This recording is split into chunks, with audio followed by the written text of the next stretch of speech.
First of all, my name is Asrul Kawim. Today our group will present about innovative mitigation measure for water pollution.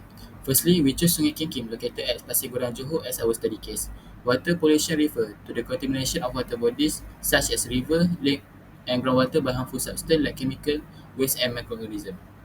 Sungai Kim is a relatively small river situated in the industrial town of Pasir Gudang, Johor.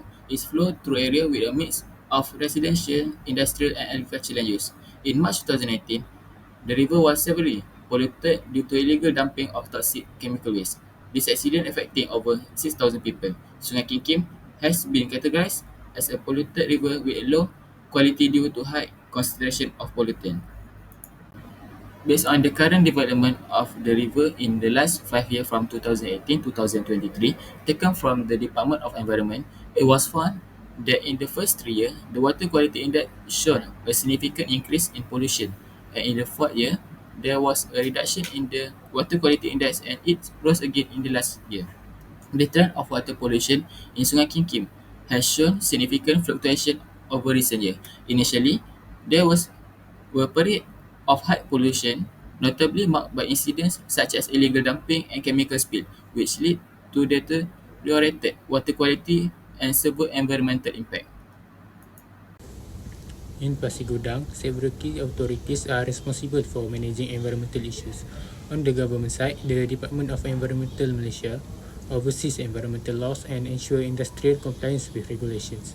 The Johor State Government collaborates with national and local bodies to implement state-specific environmental policies, while the Pasir Gudang Municipal Council (MPPG) manage local environmental health, waste and urban planning.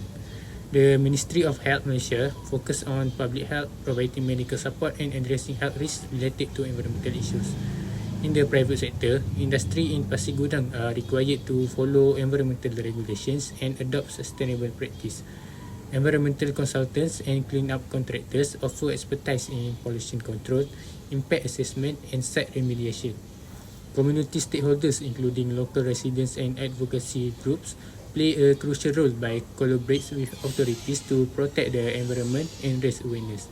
Together, these government bodies, industry and community members work to ensure a sustainable and healthy environment in Pasir Gudang.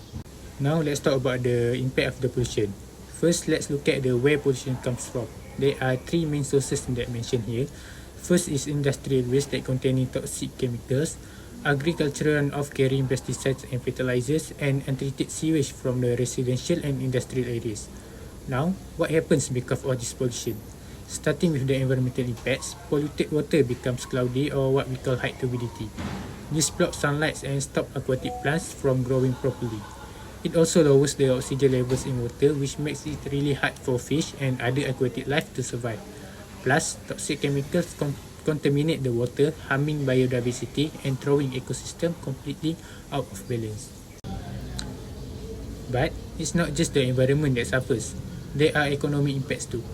Fishermen lost their source of income because of the poor water quality, that means fewer fish.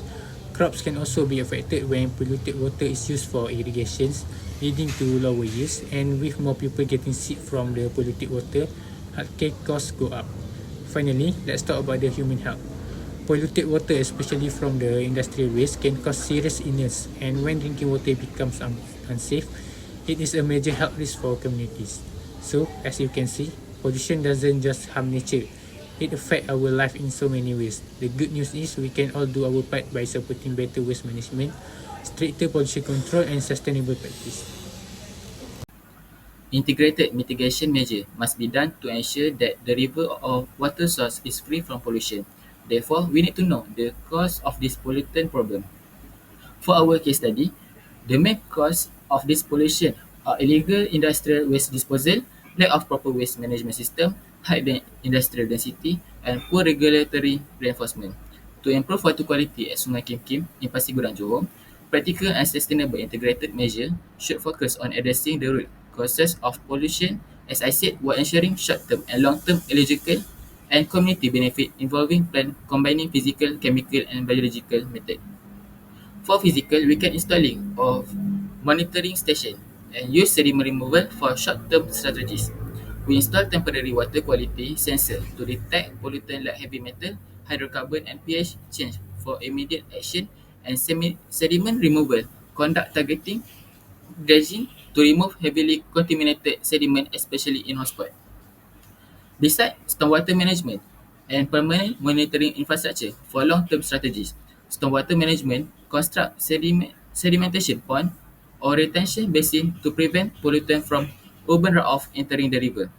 And permanent monitoring infrastructure establish continuous water quality monitoring station to track pollutant in real time, identify pollution sources.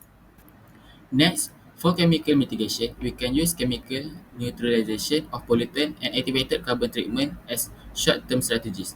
As we know, applying neutralizing agent can render harmful substance inert. Besides, activated carbon treatment help absorb organic pollutant, removing them from the water column. In addition, advanced chemical treatment and pollution barrier as long-term strategies. We, we need to introduce advanced oxidation process and ozonation system in wastewater treatment plant to degrade complex pollutant. At the same time, pollution barrier utilize permeable reactive barrier to trap and treat contaminant before they flow into the river.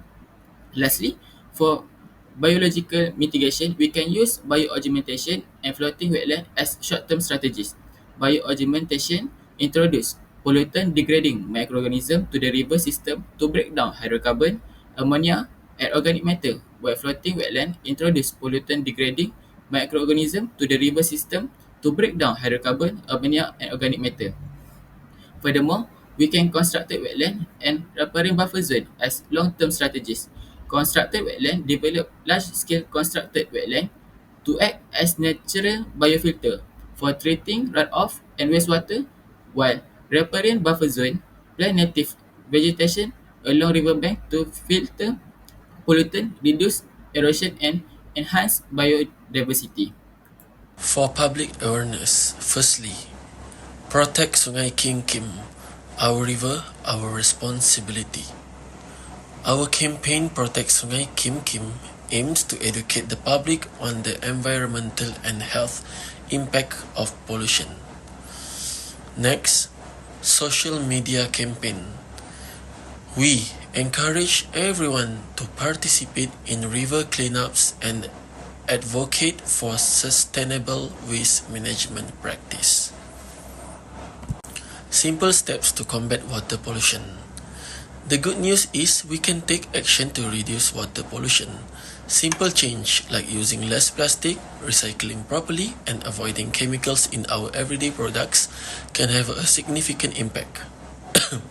Additionally, we should ensure that waste is disposed of properly and that we support policies and organizations working to clean up water sources. Next, the power of collective action. Change begins with each of us. If we all make small, mindful decisions, we can create a huge collective impact. Whether it's reducing our water usage, picking up litter from a local river, or raising awareness, every action counts. Protecting our water resources is not just an individual responsibility, it's a community effort. For the conclusion and call to action, water is a vital resource and it's up to us to protect it. Together, we can prevent further pollution, safeguard our health, and ensure clean water for future generations. So, let's take action. Now, reduce waste, spread awareness, and protect the environment. Hi, my name is Muhammad Asafi Zibir Mahanme. I will be presenting about solution. So, the proposed solution is Hybrid River Remediation Unit, or HRRU. 3D model or diagram of the HRRU showing floating nets capturing solid waste. It will be solar powered water pump, filtration system with activation carbon, IoT sensors monitoring water quality, waste segregation center for recycling. The HRRU directly supports sustainable development goal, ensuring clean water access and promoting sustainable urban ecosystem. HRRU component. First, waste collection system. A floating trash barrier to collect solid waste with conveyor belt transporting the waste to an onboard segregation unit. Second, IoT monitoring system. Sensors installed to monitor water quality in real time, measuring metrics like pH, turbidity, and pollutant levels. Data is transmitted to a dashboard for authorities to review. Third, filtration unit. The filtration system integrated into the unit that use activated carbon and biological agent to remove toxin and purify water. For solar panels. Solar powered system for energy efficiency and sustainability. This will related with SDG 9, industry, innovation and infrastructure. So the objective for SDG 9 is build resilient infrastructure, promote inclusive and sustainable industrialization and foster innovation. So, waste collection system uses innovative technology like floating barriers and conveyor belt, enhancing waste management infrastructure. IoT monitoring system. It real-time water quality monitoring support smart, data-driven environmental solution. So for the filtration unit, advanced filtration technology improve water purification infrastructure sustainably. Solar panels promote renewable energy use, reducing reliance on non-renewable resources.